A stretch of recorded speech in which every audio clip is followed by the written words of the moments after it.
Kar boste videli, je nekaj, česar base jumping v vsej svoji zgodovini še ni doživel. Niti enkrat. Prve smrti pri base jumpingu leta 2026 so skoraj neverjetne. Dobrodošli na skrajnem robu.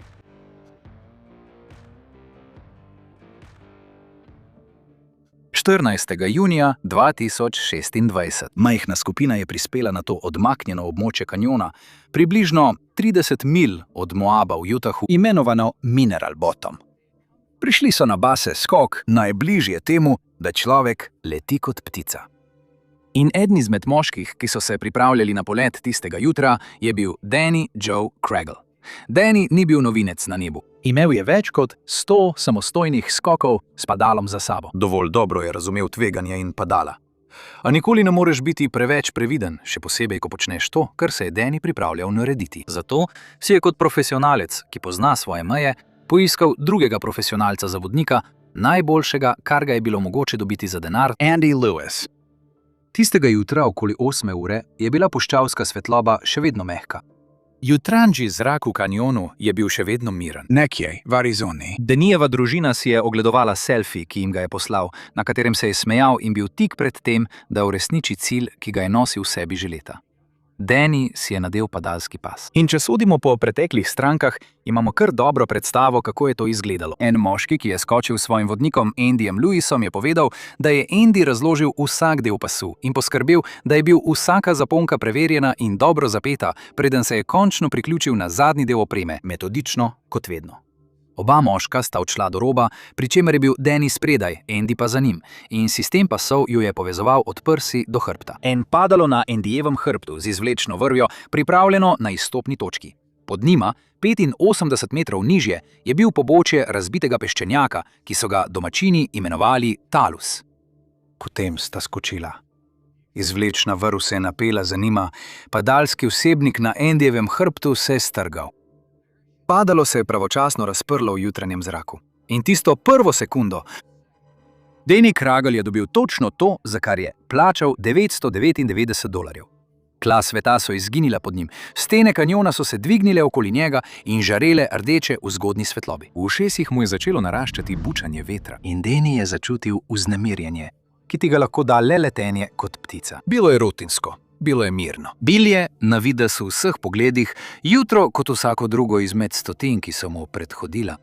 V tistem trenutku ni bilo ničesar, kar bi nakazovalo, da bo ta skok kakorkoli drugačen od zadnjih 1000, ki jih je naredil Andy.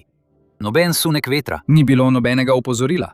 Danny je bil varen, saj je imel na hrbtu pripetega enega najbolj izkušenih base skakalcev v Ameriki.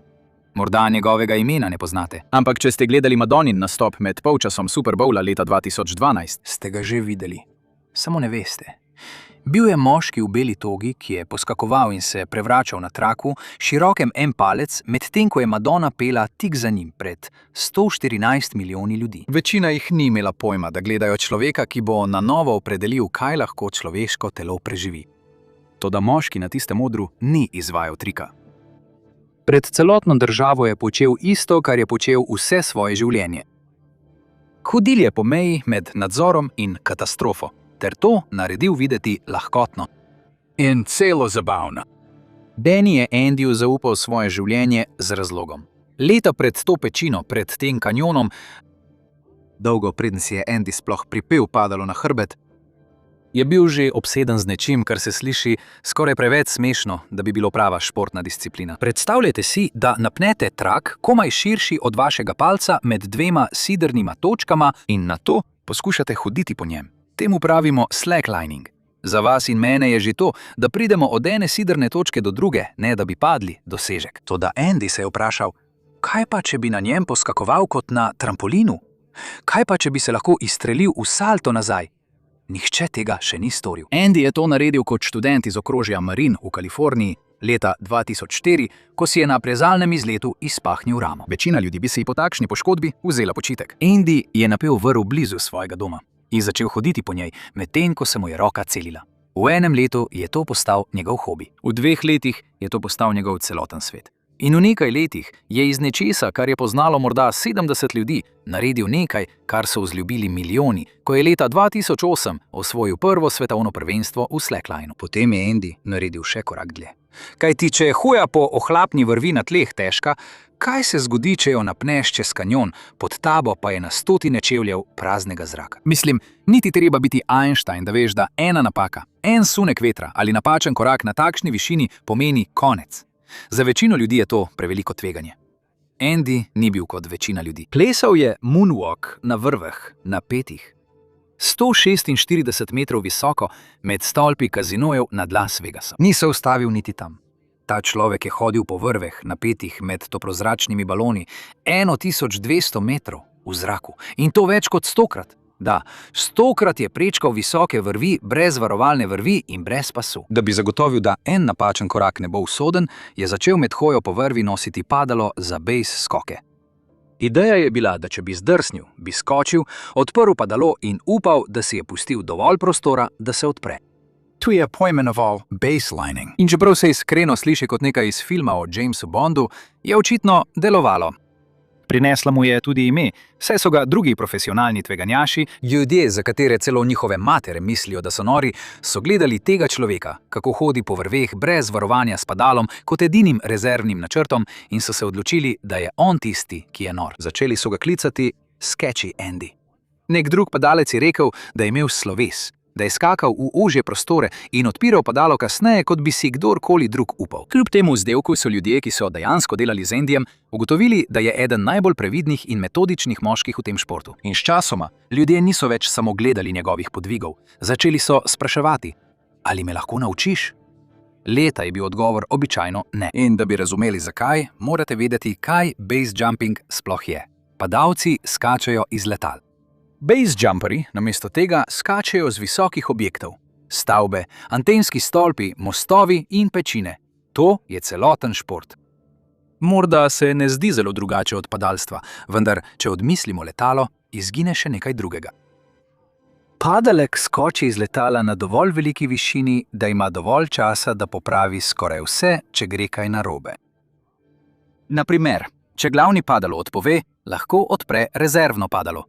Base jumper, ki skoči iz pečine, ima le nekaj sekund leta in samo eno padalo, samo eno. Ker preprosto ni dovolj višine, da bi odprl še drugo. Vse mora iti popolnoma prav s padalom.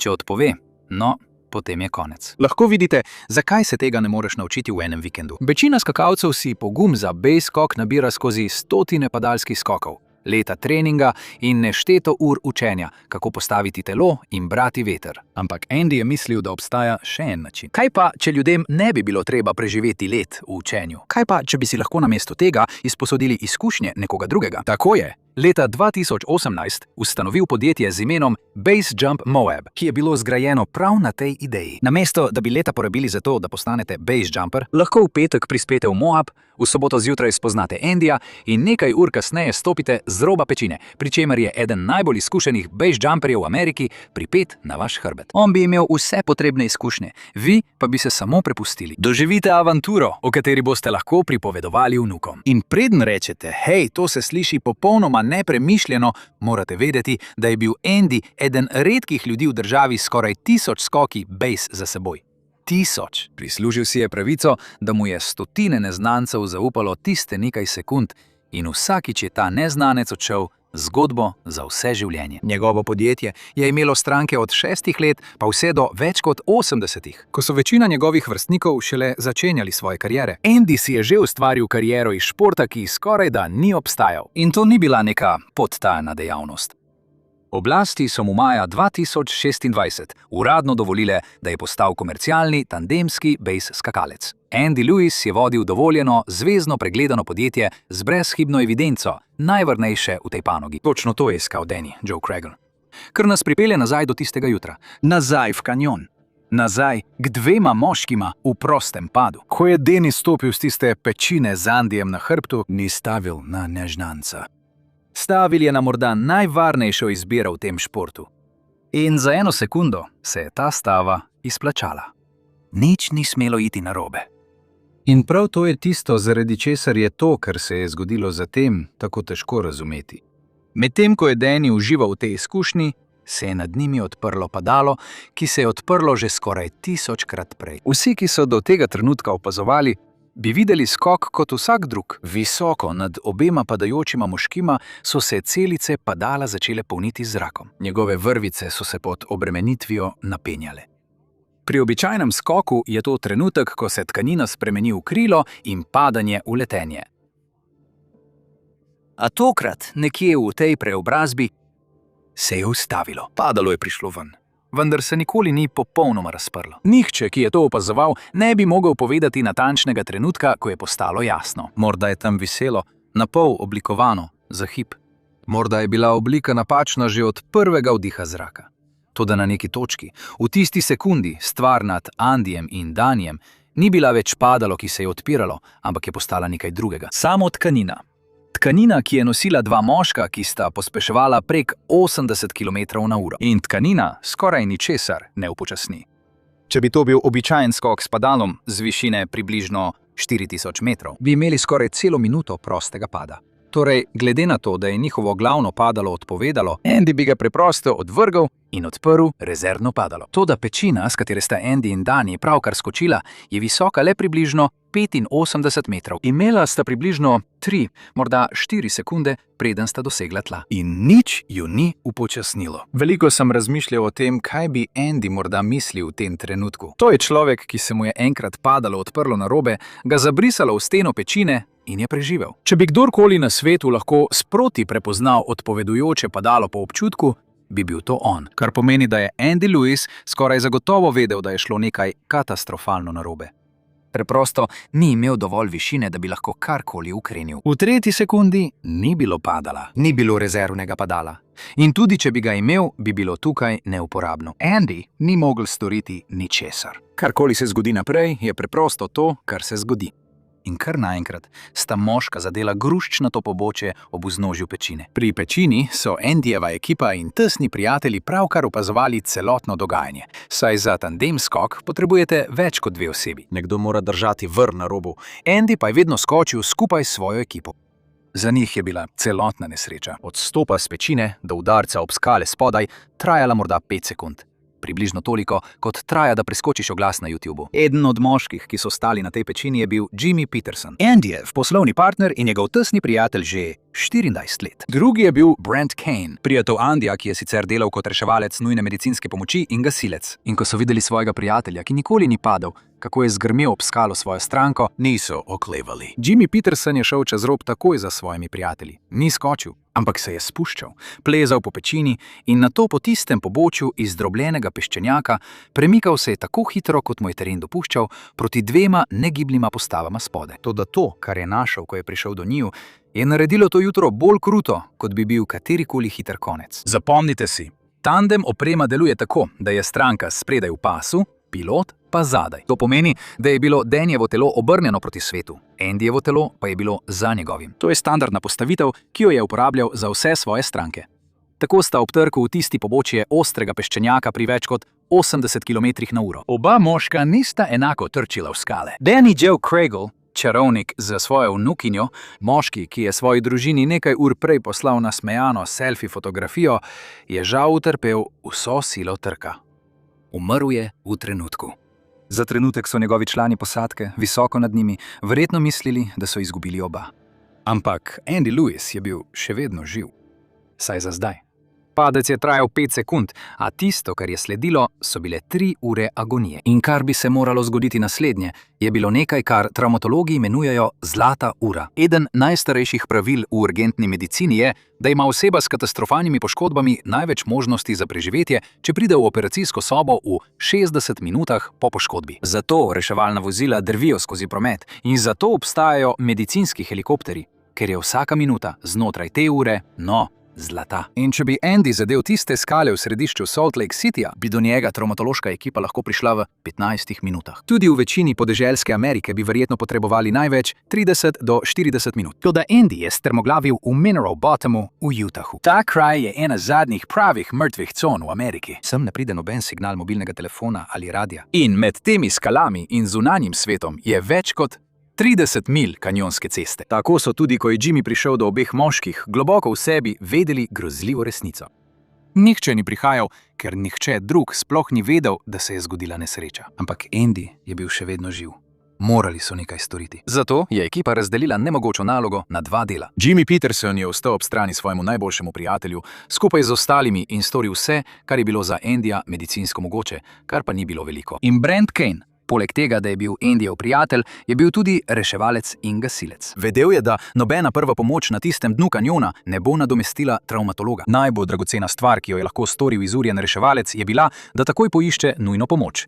Zato je sedel za volan in hitro odpeljal po kanjonski cesti proti civilizaciji. Med vožnjo mu je pogled preskakoval med cesto in zaslonom telefona. Čakal je, prosil. Prosil je, da bi se prikazala vsaj ena črtica signala. Vsaka sekunda na dnu kanjona je bila sekunda, ko je zlata ura še naprej tekla. Ne glede na to, ali bi jo kdo tam spodaj lahko videl ali ne. In nekje tam zgoraj na planoti je po minutah divje vožnje končno prišel v območje signala. Kane je poklical 112. Ko je dispečer v okrožju Grant prvič slišal, kaj se je tistega jutra zgodilo v Mineral Bottomu, je bil odziv neverjeten. Namestniki šerifa okrožja Grant so se odpravili proti kanjonu. Tudi iskalno-reševalna ekipa okrožja Grant, povsem prostovoljna skupina plezalcev, je bila mobilizirana. Z njimi so se odpravile tudi nujne medicinske službe okrožja Grant. In ker je vsak na tisti centrali razumel, kaj pomeni padec z višine v oddaljenem kanjonu, so bila mobilizirana dva medicinska helikopterja z letečima enotama intenzivne nege. Na papirju je to ogromen odziv. Približno 45 minut potem, ko je Kaneov klic vzpostavil povezavo, je pomoč prispela na kraj dogodka. In za kraj, kot je Mineral Bottom, je 45 minut res hitro. Toda v nujnih primerih se čas ne meri od trenutka, ko pokličete na pomoč. Merijo ga od trenutka, ko gre vse narobe. Spust po pečini in Kaneova vožnja do območja z mobilnim signalom sta stala dragocenega časa. Ko so ga končno dosegli usposobljeni reševalci, je najpomembnejša ura njegovega življenja že minila. Reševalci so vseeno začeli z delom na tistem pobočju s kisikom in napredno travmatološko oskrbo. Uporabili so vse, kar so imeli, in Andy se je boril skupaj z njimi. Zdržal je približno 3 ure, vendar so bile poškodbe prehude. Približno ob 11. uri dopoldne 14. junija 2026 na skalah pod pečino, s katere je skočil že na stotinekrat. Ob njem pa je bil njegov najboljši prijatelj zadnjih 14 let. Andy Lewis je umrl na kraju dogodka. Star je bil 39 let. Novica je dosegla Moab, še preden so se helikopterji vrnili na svoje pristajalne ploščadi. Do večera je bila povsod. In vsak, ki jo je prebral, si je zastavil isto vprašanje, kot si ga zastavljate vi zdaj. Kaj je šlo narobe? Do trenutka izdelave tega videa uradni vzrok še ni bil objavljen. Ni zaključene preiskave ali ugotovitev glede opreme. Rezultati obdukcije niso bili objavljeni. Tudi njegovo lastno podjetje je utihnilo, ker je bila preiskava še v teku in so ljudje, ki so mu bili najbližje, potrebovali prostor. Tako da, medtem ko uradniki niso rekli ničesar, so se ljudje, ki so ta šport dejansko razumeli, lotili dela. Vedeti morate, da je skupnost base jumperjev od leta 1981 beležila prav vsako smrt v tem športu. In vsako smrt živi natančno analizirajo. Podrobnost za podrobnostjo. To ni zato, ker bi jih smrt fascinirala, ampak zato, ker tako ljudje v tem športu preživijo. Morajo zabeležiti in razumeti vzrok vsake smrti, ter upati, da jo bodo lahko preprečili v prihodnje. Sliši se mračno. Vendar je to tudi edini varnostni sistem, ki ga je ta šport kdaj imel. In v nekaj urah se je ta mehanizem usmeril proti Mineral Bottomu. Skakalci, ki so bili v tem športu desetletja in so leteli sprav tiste pečine, so začeli preučevati vsako znano podrobnost tistih 3 sekund. Nekateri so se spraševali, ali je šlo kaj narobe že pri samem zaporedju odpiranja padala. Drugi so se spraševali, ali se je kaj zgodilo v prvi delčku, sekunde po skoku s pečine. In še vedno ni soglasja. Ljudje z desetletji izkušenj, ki so 1000-krat zložili padala, ne morejo reči, da je to tisto, kar je Andy naredil narobe. Pravzaprav mislim, da je to najbolj pretresljiv del cele te zgodbe. Ker kako se lahko kaj naučiš iz nesreče, ki se sploh ne bi smela zgoditi? In to ni edina zaskrbljujoča stvar v tej zgodbi. Ker medtem ko so skakalci premlevali tiste 3 sekunde, so si drugi zastavljali preprostejše vprašanje. Kdaj je nazadnje tandemski base skok ubil ljudi, ki so ga izvajali? V tako smrtonosnem športu se je to zagotovo že zgodilo. Zato so pregledali seznam zabeleženih smrti, a niti ena izmed njih, niti ena, ni bila tandemski base skok. V vsej zabeleženi zgodovini tega športa se to še nikoli ni zgodilo. Za 14. junij 2026 po splošnem prepričanju velja, in bom tukaj previden, ker nobeno uradno telo ne potrjuje takšnih rekordov, da je bil to prvič, ko je komercialna plat tega najbolj smrtonosnega zračnega športa na svetu doživela smrtno žrtev. In človek, ki je postavil ta rekord, je bil tisti, ki je naredil več za razvoj tega športa kot kdorkoli drug. Morda je prav zato, skoraj tako hitro, kot so ljudje začeli spraševati, kaj se je zgodilo, so začeli spraševati še nekaj drugega. Ali bi takšen skok sploh smel obstajati? Ker je Andy Lewis bil stranka, ki je plačala za base skok. In za nekatere to spremeni vse, saj dolgo pred 14. Junijem je imela sama base skupno s težave s tem, kar je Andy prodajal. Nekateri so celo izrecno označili tandemski base skok za najbolj neumno stvar na svetu. In to ni bilo zato, ker bi sovražili Andyja. Mnogi med njimi so bili njegovi dolgoletni prijatelji in sopotniki v letenju. Nedvomno so ga zelo spoštovali. A hkrati so verjeli, da si je treba base jumping zaslužiti. Po njihovem mnenju naj bi base skakalec preživel leta učenja osnov in obvladovanja vetrov pečine, s katere namerava skočiti. Prebrati bi morali seznam smrtnih žrtev in natančno vedeti, v kaj se spuščajo. Tandemski potnik tega vsega ni treba storiti. Danny, na primer, je imel več kot 100 skokov s padalom, kar je impresivno, ampak še nikoli ni letel z base padalom. Zato verjetno v tistih zelo kratkih trenutkih ni imel pojma, kaj je šlo narobe. Samo podpisal je izjavo o prevzemu tveganja, plačal $999 in bolj ali manj zaupal svoje življenje v roke drugega moškega. Njegovo celotno razumevanje tveganja je bilo v bistvu to, da je Andy to naredil že 1000-krat. Ampak po drugi strani, ne pozabite, Andy je to naredil že 1000-krat. Ta operacija je potekala skoraj 8 let. Zvezna vlada si je natančno ogledala to operacijo in jo odobrila. 6-letniki so varno odšli domov. 70-letniki so varno odšli domov. In nekateri klienti so odšli z več kot le zgodbo. Ena ženska, ki je skočila z Andyjem po smrti svoje matere, je napisala, da ji je pomagal zaceliti srce, ko je trpela. In Andyjeva partnerka, Hayley Ashburn, je po njegovi smrti podala najbolj preprosto obrambo od vseh. Nikoli ni trdila, da je ta šport varen.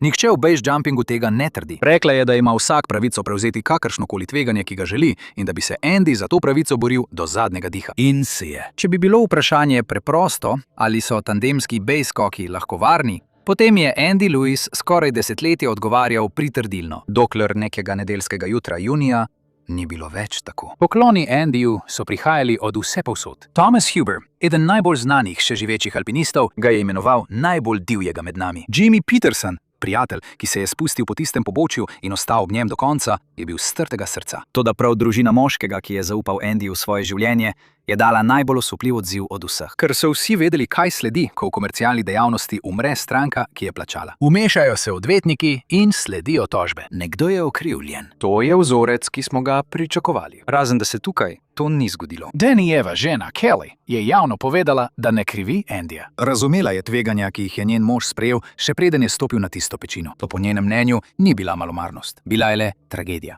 Izgubila je moškega, s katerim je preživela 43 let. Danny je za seboj pustil tudi 2 hčerki.